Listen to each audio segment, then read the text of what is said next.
A paz do Senhor Jesus, meu irmão, minha irmã, que Deus esteja convosco nesse dia de hoje. Hoje eu estou aqui mais uma vez, trazendo uma palavra de fortalecimento, de alento para você, um pequeno resumo aqui de histórias bíblicas para que eu possa fortalecer a sua fé, para que, você possa ter um breve momento na presença de Deus. Amém?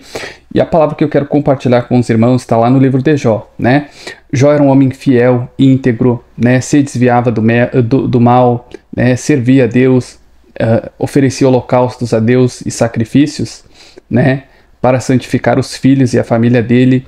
Jó era um homem extremamente próspero, ele tinha 7 filhos homens, 3 filhas mulheres, tinha 3.000 camelos, 7.000 ovelhas, 500 jumentas, 500 juntas de boi, Então, uma pessoa abençoadíssima por Deus. Ele tinha muitas propriedades, ele tinha muitos empregados, um homem abençoado por Deus de uma forma assim absurda. Ele era um dos homens mais relevantes e mais cogitados na região onde ele morava, na terra de Uz, como nos conta a Bíblia. Porém, certo dia, Deus resolveu, testar, a fidelidade de Jó.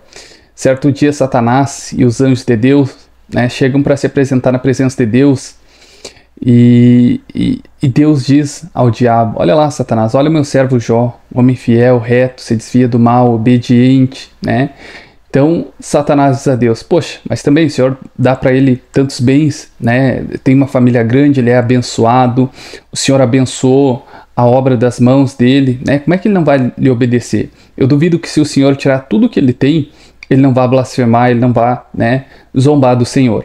Então, Deus dá permissão que o diabo toque em tudo que Jó tem, e tire absolutamente tudo que Jó tem, materialmente falando, os camelos, os filhos, tudo, Satanás vai lá e tira.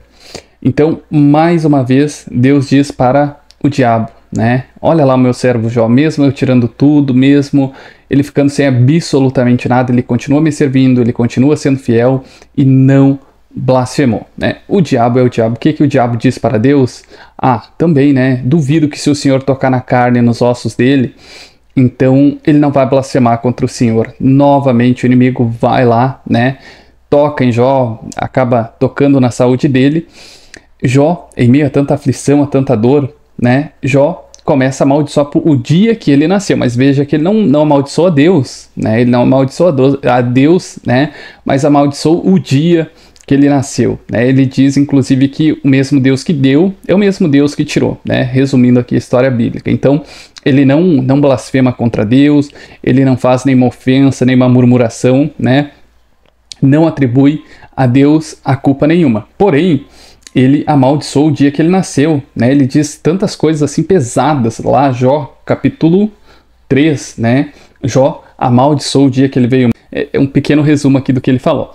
Mas, às vezes, o Jó aqui estava sendo provado. Não havia em Jó pecado, culpa, nada absolutamente que condenasse Jó. Porém, Deus resolveu ver se ele merecia, acredito eu, tudo aquilo que ele tinha, tudo aquilo que Deus havia confiado a ele, Porque Jó era um homem fiel, honesto, reto, temente a Deus, se desviava do mal. Não havia absolutamente nenhuma culpa, segundo o que conta a Bíblia em Jó. Porém, Deus resolveu tocar em absolutamente tudo que ele tinha. Bens, empregados, animais, família. Inclusive, Jó acho que perdeu quase todos os filhos dele,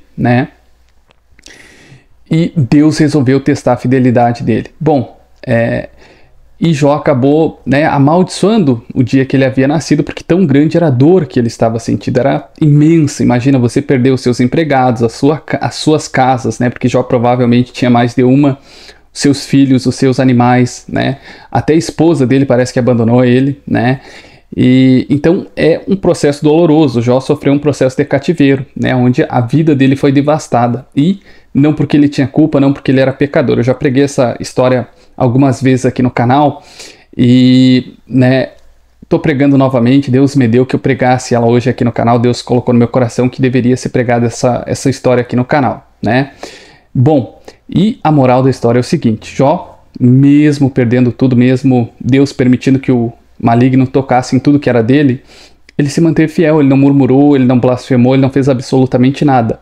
Ele apenas amaldiçoou o dia dele, Tem dias que a nossa vida, os nossos problemas estão tão grandes, tão cansativos, que a gente acaba se perguntando, poxa, mas por que que eu vim ao mundo? Por que será que eu tenho que vir ao mundo e sofrer tanto, não é verdade?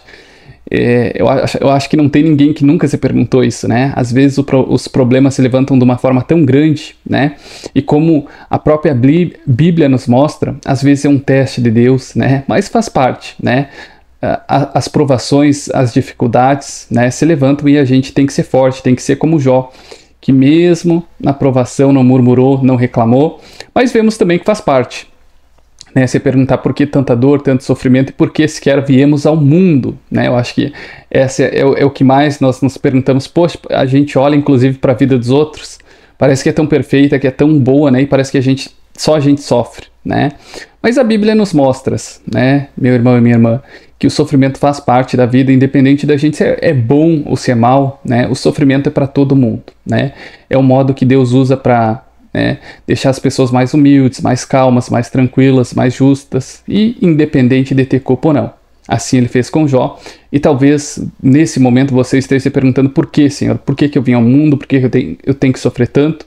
Por que eu perdi tudo? Por que eu me encontro doente? Por que meu relacionamento acabou, né? Engraçado que a gente faz tantas perguntas, né, para si mesmo. Eu me pergunto tantas coisas, né? E às vezes inclusive pergunto para Deus. Tem coisas que a gente não vai entender, né? É propósito de Deus, como era na vida de Jó, um homem extremamente fiel, reto a Deus, obediente, acabou perdendo tudo. Deus tirou absolutamente tudo dele, né? Para testar, para ver se ele merecia tudo aquilo que ele tinha.